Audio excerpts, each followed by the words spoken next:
Let's get more on this. Joe Siracusa joins me now live from Perth in Australia. He's the Dean of Global Futures at the Faculty of Humanities at Curtin University. Joe, we haven't got that much information about Ozturk beyond that op-ed. Of course, her family denies support for Hamas. We haven't had any detail from ICE. In light of that, how are you interpreting this detention? Good afternoon, Charlotte. Look, this looks very bad. This is what they've done to her. They've done at Cornell, Columbia universities, a lot of other places in the United States. And they just swept this girl off the street. She's in a detention center in Louisiana. She'll probably be deported somewhere, God knows where. And this is an example of the Trump administration's ideological fixation. That is, anybody who disagrees with them is going to be swept up. And by charging her with by taking her this way, they're sort of ignoring the immigration process, and they're just sweeping up people under these alien and sedition laws. Now, we've had them around a long time. People were swept up during the First World War and the Second World War during the anti-communist period.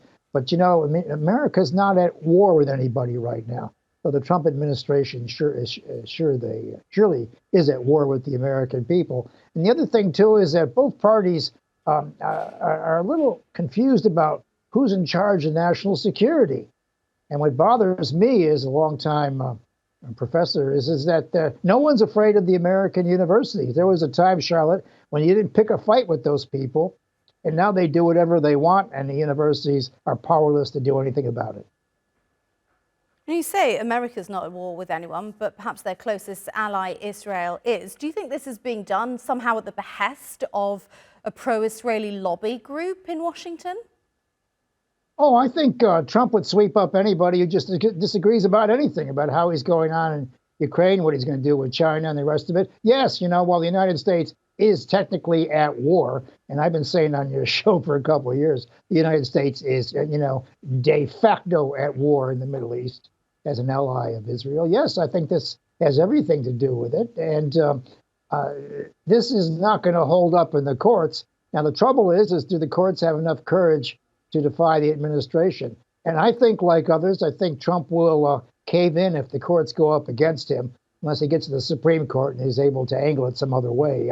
But yes, this has got to do with the American position. I mean, Biden's position in Gaza was indefensible, and Trump comes along and gives the Israeli government, the Netanyahu right-wing government, gives them another blank check to do what they want to do, including sweeping up these people. Now, during the 1960s, when I was a student and the Vietnam War was going on, hundreds of thousands of us were doing just what these kids did, and we were not going to be deported anywhere. We weren't threatened except by the local police. So this is a very different game.